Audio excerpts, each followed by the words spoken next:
तो देखिए, आज हम केमिस्ट्री में आपको पॉलीमर्स चैप्टर का हम आपको ऑब्जेक्टिव करा रहे हैं।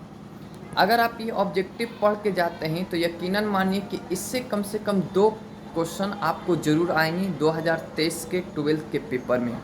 इसीलिए हमारी गुजारिश है आप सभी से कि इन ऑब्जेक्टिव को ज़रूर पढ़ के जाएं। ये आपको ऑब्जेक्टिव पेपर में हूबहू आपको देखने को मिलेंगे। तो चलिए हम शुरू करते हैं बहुलक चैप्टर का ऑब्जेक्टिव जो आपको 2023 में आने वाले हैं। चलिए देखते हैं हम लोग। तो सबसे पहला ऑब्जेक्टिव से कि प्राकृतिक रबड़ बहुलक है।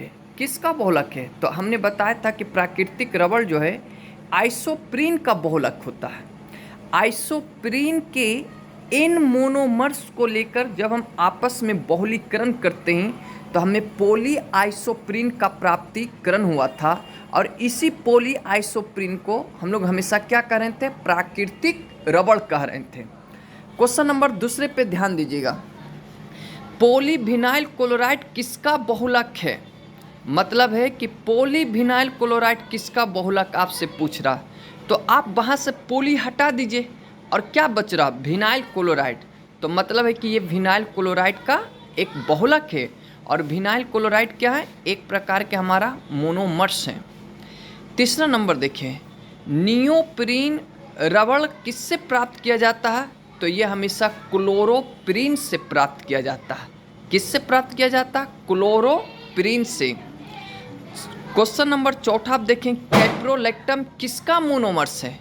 तो हमने कई बार बताया था कि कैप्रोलैक्टम एक मोनोमर्स है, और इस कैप्रोलैक्टम के इन मोनोमर्स का जब हम बहुलीकरण करते हैं तो हमेशा नाइलून 6 प्राप्तिकरण होता है। नाइलून 6 नहीं, नाइलून 6 प्राप्त होता है।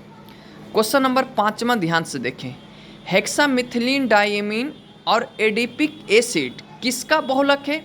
तो यह हमेशा नाइलून 6 का होता है। हमने आपको क्लास में ये सब क्वेश्चन कराए थे कि जब हेक्सामिथिलीन डाइएमीन और एडिपिक एसिड के इन मोनोमर्स को लेकर हम बहुलीकरण करते हैं तो हमेशा नाइलून 6 का क्या होता है? प्राप्तिकरण होता है। क्वेश्चन नंबर 6 देखिए, समबहुलक का कौन कौन उदाहरण है? तो हम सिर्फ एक ही उदाहरण जो आपको पेपर में ये नज़र आएगा, ये बहुत मोस्ट इम्पॉर्टेंट उदाहरण माना जाता है, नाइलून 6। फिर बाइकेलाइट किस प्रकार का प्लास्टिक है? तो उष्मा दृढ़ का प्लास्टिक है। तो कहा जाता है कि उष्मा दृढ़ का बताइए सबसे प्रमुख उदाहरण कौन होता है? तो हम लोग हमेशा मानते हैं बाइकेलाइट। उसके बाद आइए ब्यूटाडाइन। क्वेश्चन नंबर 8वां, ब्यूटाडाइन और एस्टीरीन के बहुलीकरण से क्या प्राप्त होता है? तो हमेशा बुन्ना एस प्राप्त होता है। जब ब्यूटाडाइन के इन मोनोमर्स को और एस्टीरीन के इन मोनोमर्स को आपस में बहुलीकरण करते हैं तो हमेशा बुन्ना एक्स का प्राप्तिकरण होता है। उसके बाद 9 नंबर देखिए, नाइलून किसका बहुलक है? तो यह हमेशा संघनन का या पॉलीएमाइड का, संघनन का या पॉलीएमाइड का। अब आइए, प्राकृतिक रबड़ किस वृक्ष से प्राप्त होता है? तो यह हमेशा हेबिया ब्रासिलिएनिसिस से प्राप्त होता है।